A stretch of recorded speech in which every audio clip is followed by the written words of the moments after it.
Okay, everybody, time to welcome Brett Young. So it's your first time at C2C, but second time at the O2, you were here opening for Lady Antebellum, and that day you'd been exploring London pubs and things. I think you had a very good time. We did have a blast. It was not just my first time at the O2, but it was my first time to London. So we were probably the obnoxious tourists walking around the city, but we had a blast, and we checked all the boxes on the things we wanted to do, and then I got to come a really fun show here with Lady Antebellum. Great. So we've got people here from the UK, but also from different countries in Europe. So if you didn't mind just giving us a brief, like 2 minutes, your story, because you're not from Nashville, so to speak, you're from Orange County, California, but if you could just say a little bit about what happened and how you came to be here right now. And this, of course, is your record. That's right. And selling very well here. But if you do that, of course. Yeah, long story short, I grew up in Southern California. My dad was a pastor, and so the two things that I was raised on were church and sports. And so sports started at a very young age. I started playing baseball at age 5, and by the time I was in high school, I was playing baseball, basketball, and football. But the other part of it was in high school, I went to a Christian high school, and music was a very big thing, Christian music, and so I started playing guitar and learning how to sing. Baseball became what took me to college. I got a college scholarship to play baseball, and had a professional interest and thought that was going to be my future, and so music took a back seat.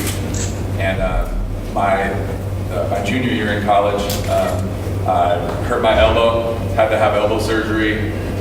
The timing of it all caused me to miss my junior year and my senior year. And so I had to kind of figure out what else it was I wanted to do, and music was the only other thing I loved as much as sports. And so I started playing guitar again, I started writing songs, and then moved back to Orange County from college was in Central California in Fresno, and I started playing bars and restaurants, anywhere that would let me play and sing. And after about 10 years of that, I got a little bit frustrated that even though I was making a living, it didn't seem like it was turning the corner or anything was happening. And I knew that all of my favorite songwriters were living in Nashville, and country music was all that I listened to. And so about 4 years ago, I just packed up my car and I made the drive out to Nashville. And it wasn't much more than a year later that I met Jimmy Harnan and the folks over at Big Machine, and we signed a record deal, and my life has not been the same since. And Sleep Without You, that was the first song, really? Right, yep. Yeah. Okay, so we'll cut right to the mic. Excuse me. If you were to ask a question, if you could say who you are and where you're from, please. Okay. Hi, I'm Dina Andrews. I'm from Jersey in the Channel Islands. I work for Red Rose Country. I do a sort of pink camera, so... I love it. Thank you. Do you actually remember what the first song was that you performed on stage in front of a lot of people? Can you remember that? Or like a lot, how many is a lot? the biggest performance, the first song that you wrote and performed properly? I think, Sleep Without You was the first single that went to radio. And I think, there were a lot of really cool things that we got to do coming right off of that, but I think the most memorable for me was at the very beginning of 2016, very last minute, we got an offer from Luke Bryan to come out for 4 weekends, and the first weekend was Madison Square Garden. And so for me, I was freaking out, and my knees were probably knocking, but it was a really special experience to, that's in terms of bucket list, that's easily top 5, top 2 for me. So to get to do that so early when that was still the single at radio was really special and terrifying all at the same time. James Dakin, Lyric Magazine. How are you? Good, you? Yes. Great, thank you. You are becoming the master of the Platinum Selling single. Congratulations. Thank you. Is that a pressure, or does that just spur you on for more? Yeah, I think with every song that has a little bit of success, it does kind of create a little bit more pressure to try to keep up with it. It's kind of similar to the second album. You want to, what do they call it, the sophomore slump or whatever it is. You want to make sure that your follow-ups are you hope that they're stronger, but or as strong. But at the same time, it's always kind of my goal or my intention to make sure that the songs connect. And so it's strange, like connecting with an audience and seeing them sing back doesn't always translate into sales for whatever reason. So I try not to get too caught up in that, but I'm always extremely humble and flattered when streams and sales do as well as they have been. and In Case You Didn't Know was the second single. That's right, And yeah. that had a very long life. Yeah, I think it's goes still getting played quite a bit. And you came to make you version that was out over here with Una Healy, who's the Irish singer from the band The Savages. So how was that? Because you did that from a distance. Yeah, we did that. We did that from 2 different countries. Actually, we got an email that they were interested in doing a duet, and we loved it. And the fact of the matter was that there was no way I was going to be able to get over here in time to do that with her. And so, with technology these days, it's great. We sent the session from my record over, and she got into a studio and she sang her parts. And she did a great job, from what I understand. It did really well over here. It's done well. I mean, both versions have been played. The Chris Country Chuck it was one of his most played, the original version, and it's been great. So it's kept going. That seems to happen now. Once upon a time, you put out more than one single every 3 months, but now it really stretches, doesn't it? So what are you now? How many singles are you on? We're 2 weeks into our 4th single. Yeah, you're right. I think the life of a single is quite a bit longer now with the climate of not just country music, but all music. Like I Loved You was July, that was released. Yep. That was the third single. That was the 3rd one, and then Mercy just went to radio 2 weeks ago. Yeah.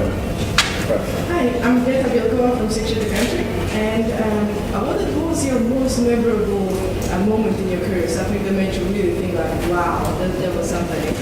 That's similar to the Madison Square Garden answer, actually. On the Lady Antebellum tour, the tour that brought us here, we got to play a venue that was, my hometown venue, a place that as a kid I would go sneak into concerts, and it's an iconic venue by itself. But the fact that it was the one major hometown venue, the second weekend we played the Hollywood Bowl, and if you guys don't know the Hollywood Bowl, it's an outdoor amphitheater, but it's seated all the way to the back. Even the lawn is long benches, and so it's really rare for the first act of 3 to have the venue be full. But I think because I was a hometown kid and all my friends and family came out, it was really special to come out when the sun was still out and I could see that it was full all the way to the back. And so for me, that when I talk about bucket list, that's bucket list number 1, and for it to be that type of experience was really, really special. If you're in the O2, there's a Hollywood Bowl here, bowling it. Did you see it? I actually come straight from there just now.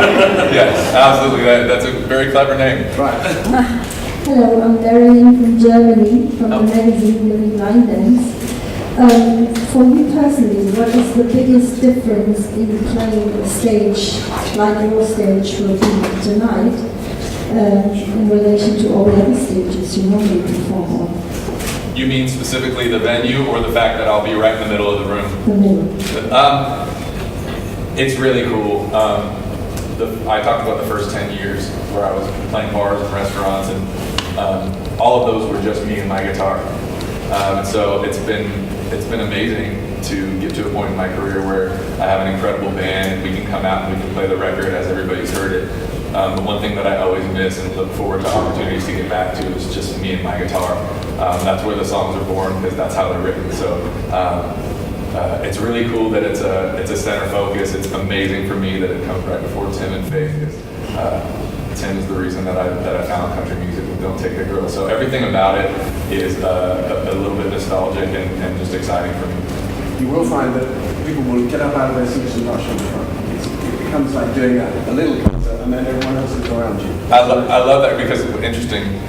My experience last time was that over here, everybody's very respectful as music listeners, and so we actually changed up our set quite a bit after the first night in the UK, because we realized people are going to sit down, but that's not a bad thing. They know every word to every song, and they're going to sing along, but they're respectful. So it'll be interesting to see them rush the stage. Right. 2 more questions. I'm going to ask one. I'm from Country to Country, working for a festival, and we're asking all artists this weekend, what does country music mean to you?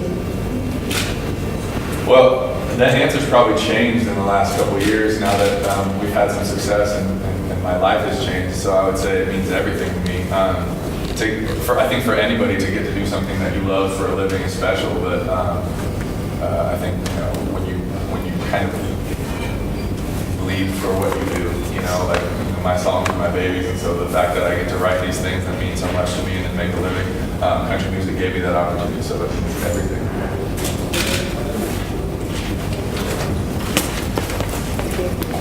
Express, Lisa Quinn from UK Country News. Hi, Lisa. I'd just like to congratulate you on your recent engagement. Thank you. Yes, and I just want to ask, because I'm a dog lover like yourself, and I really put your little flower, who do you miss most when you come out now? Well, in all honesty, in this case, the dog, because she's here. So, so we both miss the dog right now. But no, we're really fortunate to already be on a bus at this point. And so, 95% of the time, her and the dog come on the road with me. And you bring her over to the UK as well? Not the dog. Oh, I've travelled over with mine to the US. So, if you've read any stories about this dog, he bites everybody that he can get his mouth on. So he's not coming on an airplane. It's just not happening. So is Lee Bryce talking to you now then? Me and Lee are fine. Thank you. Thank you. We're going to have to let you go in a minute, but is there one more there? Is that okay? Yes, of course. I'm Maya Hamburger from Switzerland, and you will headlining a country music festival in Switzerland. How do you feel to stay in a place where people don't have the language of English? You know, that's a great question. First of all, I've never been, so we're so excited to come and play those shows. It'll be interesting. I think, you know, one thing about music that's really cool is that it kind of translates across language barriers. Lately I've been listening to the Top 40 station, the Billboard Top 40 station when I work out, and I noticed that there are so many other languages incorporated in the top 40 songs in the world right now. I think, you know, even if you don't know what's being said, music can still make you feel, and so I hope that's the experience that we have, but regardless, I'm looking forward to it. You've been pretty good at expressing feelings. That's a nice way to say Well, it. look at that. Thank you very much. Thank we you, look forward to of course. seeing you tonight and returning soon, I hope. Absolutely. Thank you. Thank you.